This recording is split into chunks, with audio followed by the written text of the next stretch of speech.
Assalamualaikum warahmatullahi wabarakatuh. Selamat berjumpa kembali bersama saya Syamsul Umar, praktisi pertanian di channel Maraja Organik. Teman-teman semua, bahwa di dalam kita berbudidaya, faktor pupuk, faktor pestisida, faktor pengolahan lahan, faktor cuaca ini sangat menentukan berhasil atau tidaknya panen kita. Di Provinsi Banten, kami membaca berita-berita itu bahwa ada kurang lebih 3.000 hektar tanaman padi petani ini itu hampir dikatakan gagal panen. Nah, kenapa? Karena banyaknya faktor. Di antaranya faktor ada serangan hama wereng, ditambah lagi ada faktor cuaca, dan yang ketiganya faktor keterlambatan panen pada petani ini disebabkan tidak adanya tenaga atau tidak adanya alat atau mesin yang bisa digunakan untuk memanen. Nah, teman-teman, memang sangat ironi bagi petani kita di Indonesia. Kenapa? Karena begitu dia mengolah lahannya sudah bagus, begitu nanti penggunaan pupuknya sudah bagus. Nih, ada lagi faktor yang lain. Ada faktor hama. Hama ini kadang-kadang tidak tertangani dengan baik. Walaupun para teman-teman petani ini sudah menggunakan pestisida yang bermacam-macam. Bahkan di satu komentar itu dikatakan bahwa kami ini sudah membeli pestisida walaupun hasil dari duit ngutang. Nah, tapi pertaniannya masih bisa belum tertolong dengan baik. Jadi pestisida yang digunakan ini tidak cukup efektif untuk membantu bagaimana model hama ini bisa diselesaikan. Itu baru satu hama saja, baru hama wereng. Belum lagi nanti ada sundep dengan beluknya, belum nanti ada serangan tikusnya, belum nanti ada hawar daun, belum nanti ada walang sangitnya. Nah, ini banyak sekali macam-macam hama yang menyerang pada tanaman itu. Nah, yang kedua ada lagi faktor La Nina dan El Nino. La Nina itu adalah hujan hujan yang intensitasnya itu tinggi. Jadi kalau misalnya biasanya hanya 1 hari, 2 hari, nah tiba-tiba ini 1 minggu terserang hujan yang cukup deras, akhirnya terjadi lagi banjir, gagal panen lagi. Nah, yang ketiganya, misalnya terkena El Nino. El Nino ini adalah panas yang berkepanjangan. Ini juga masih menjadi faktor penentu dari panennya petani.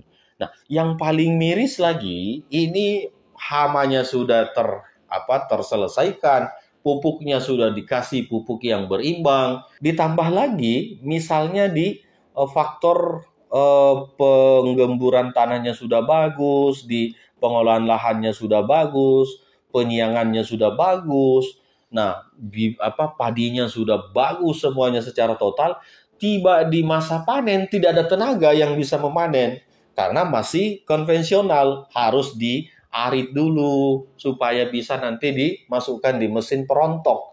Padahal di zaman sekarang ini sudah ada yang namanya mesin combine harvest itu, mesin untuk memanen. Nah, karena tidak adanya mesin itu, akhirnya padi ini yang harusnya dipanen di hari ini itu molor sampai 15 hari. Akhirnya rebah. Nah, ini menjadi faktor juga sehingga kualitas gabahnya kurang bagus, sehingga oleh para pengepul, oleh para tengkulak, ini menghargainya dengan harga murah. Karena faktor rebah tadi. Jadi memang cukup kompleks ya masalah-masalah pertanian kita di Indonesia. Karena dari hulu sampai hilirnya ini sistem yang digunakan ini belum memadai, belum cukup. Kalau di peraturan pemerintahnya sebenarnya sudah komplit, tapi di lapangan ini kadang-kadang yang tidak sama prakteknya, sehingga butuh sentuhan-sentuhan. Nah, kami melihat itu sebagai satu yang harus diselesaikan, khususnya misalnya di mesin combine harvest ini. Kalau di kementerian saat ini, Pak Menterinya banyak membagi-bagi untuk pompa. Nah, ini juga bagus karena di masa El Nino ini bisa digunakan untuk mengairi sawah-sawah kita yang sekitar areal yang ada sungainya. Tapi kalau di mesin combine ini masih sangat kurang. Di Indramayu saja petani-petani itu masih memotong dengan metode lokal, metode konvensional, diarit terus dimasukkan di mesin perontok padi itu. Tidak mau menggunakan mesin combine.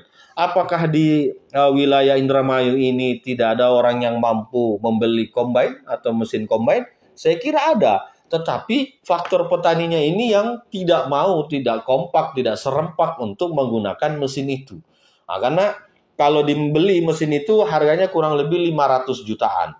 Saya kira ketika ada misalnya kelompok tani mengajukan KUR atau mungkin ada bantuan dari Kementerian Pertanian, itu bisa menyelesaikan persoalan panen di sawah kita. Nah, tapi dari bertahun-tahun ini kok masih tidak menjadi pemikiran. Nah, bahkan ada yang sampai telat panennya gara-gara menunggu giliran dari para orang-orang buruh tani ini yang bagian mengarit padi ini. Nah, akhirnya lewat masa panennya. Nah, padi itu kalau sudah lewat di masa panen dia akan rontok.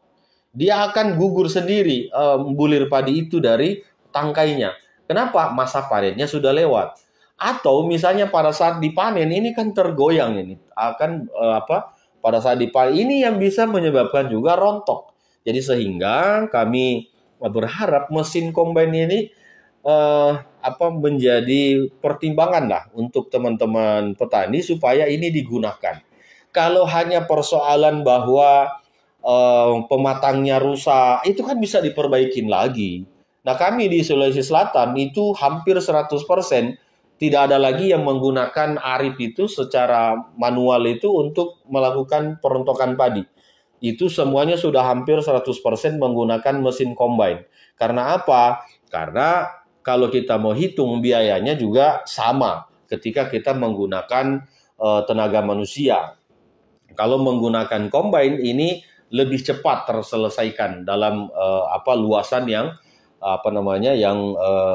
luas seperti itu. Kecuali mungkin yang tanahnya berlumpur atau di areal banyak bebatuan, batu. Nah, itu pasti tidak bisa menggunakan combine. Tapi kalau yang sekiranya datar, yang sekiranya combine ini bisa masuk, apalagi model sawah di Indramayu, di Subang, ataupun di Cirebon, itu rata-rata hamparan. Sehingga mesin combine ini mudah untuk memanen pada areal-areal persawahan itu.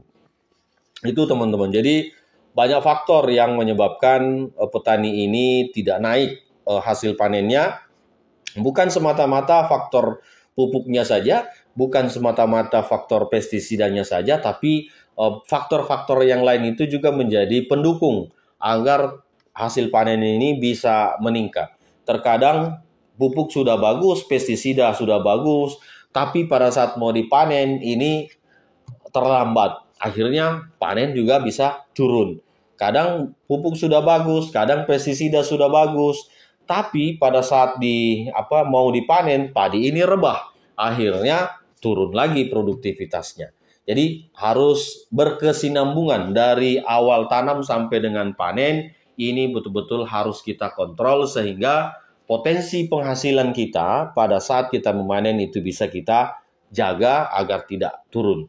Saya kira begitu teman-teman ulasan kita hari ini, bagaimana menjaga potensial panen kita agar terus naik seiring dengan ilmu-ilmu yang sering kami bagikan supaya menjadi pembelajaran tambahan agar bisa diterapkan di metode pertanian kita. Terima kasih. Akhirul qouli hadza. Assalamualaikum warahmatullahi wabarakatuh.